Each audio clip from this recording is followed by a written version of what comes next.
Gurley. I'm the founder and CEO of Cyber Solutions here in Anderson. Well, let's talk about that first. You've been doing that here a long time. When you started Cyber Solutions, what were people worried about on their computers? Getting on the internet, AOL, dial-up internet. That was probably in 1999. And since then, how's I know your business has grown exponentially. Tell people what you do today. So today we're completely commercial. We work only with commercial clients. The majority of our business in the upstate is all built around support. So we support local companies and go probably 200 to 300 miles radius of Anderson doing that sort of work.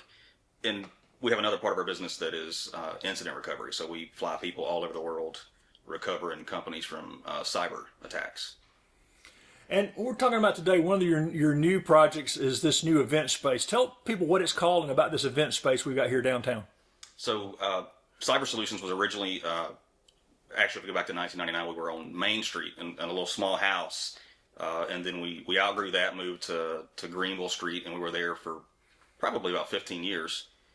More recently, we purchased and renovated a historic building here in downtown right next to Sullivan's Restaurant. And when I saw the business or the building, I was actually working with a nonprofit who was looking for office space and had no intention of moving cyber, although I knew that I was going to need more space at some point in the near future. And we walked into this building and came upstairs, and the upstairs was partly renovated already.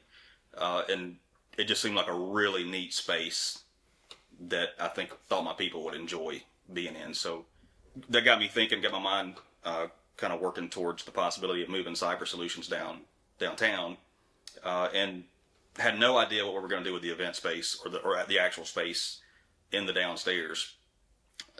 The initial plan was to have a store there that donated profits to the nonprofit that I was actually looking at the real estate with.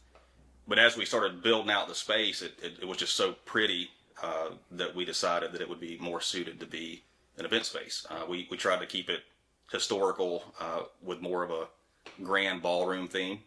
And as there was no intention initially of it being an event space, but like I said, these buildings are really pretty. And as it developed, that's just kind of where the plan led us.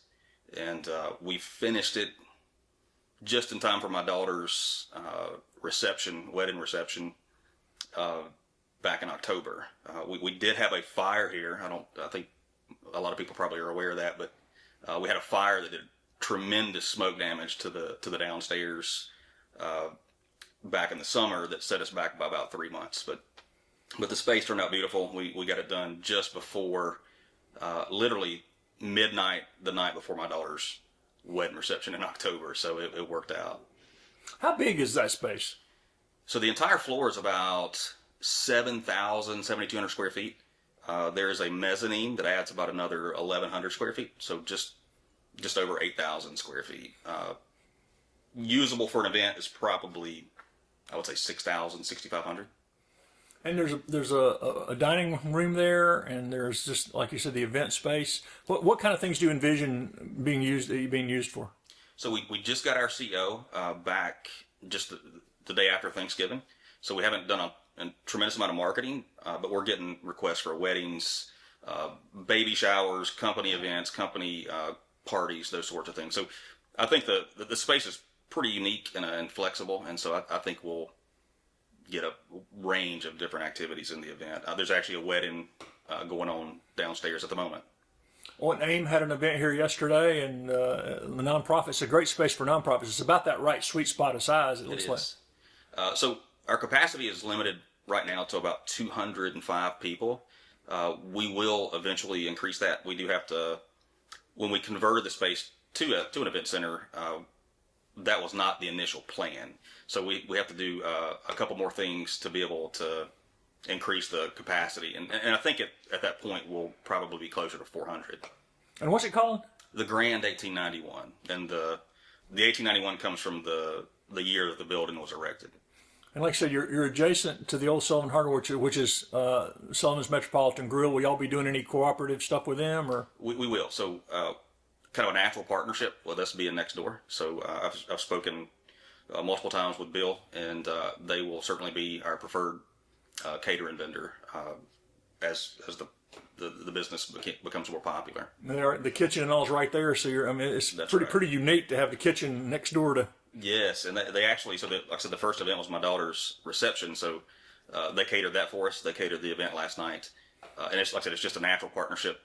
I'm sure it's super convenient for those guys as well, and I actually see that expanding. Bill and I have talked about some other options to give them more access to space.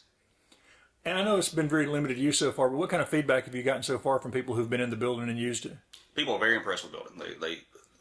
We intentionally had the windows covered during the construction process, and we did a lot of custom woodwork, a lot of custom millwork. So it's kind of shocking the people that saw the building prior to the construction, and then we unveil it and take the paper from the windows, and so people have been pretty shocked at the quality of the restoration. And there's really nothing else like this downtown, not of this scale anyway, right? I don't think so. So we went for a little bit of a different look. Like there's lots of event spaces in downtown buildings but they have more of the rustic look, the brick, which, our upstairs looks like that and it's absolutely beautiful. But we wanted something that was a little bit more refined, and so we went with a more finished look. And so, like I said, we did lots of custom millwork. We had, and these guys were absolutely incredible. They came in and built the mezzanine and curved and bent all that wood, which just absolutely amazed me. But that turned out to be absolutely beautiful. And we were talking about before we turned the camera on here, it seems like it's important to you to be in this historic space. What makes this sort of a different feel? So, again, my initial interest was I saw this upstairs space, and I just thought it would be a really neat atmosphere for my IT company.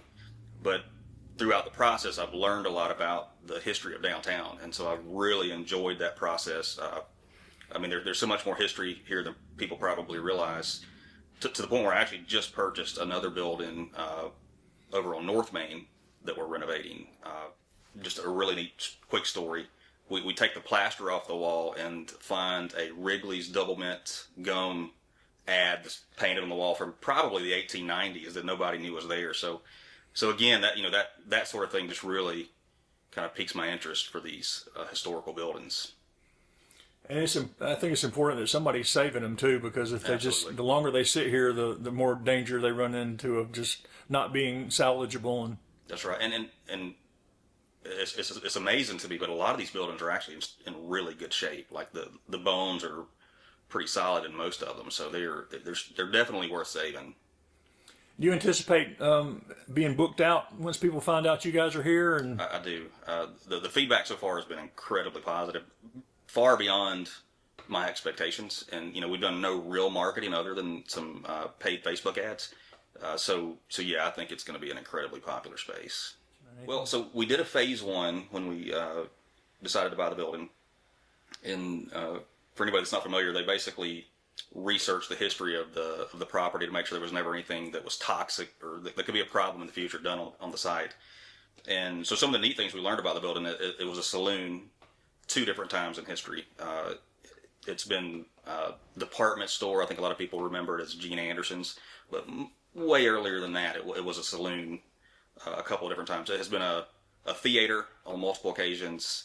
So, and the list goes on. Over 130 plus years. It's pretty amazing how many businesses has passed through this address. I know you said you're just kind of hitting in the marketing phase of it. Where can people find out more information? So www.thegrand1891.com. We do have a Facebook page as well, and we're getting lots and lots of booking requests. So we would love to get people on the calendar.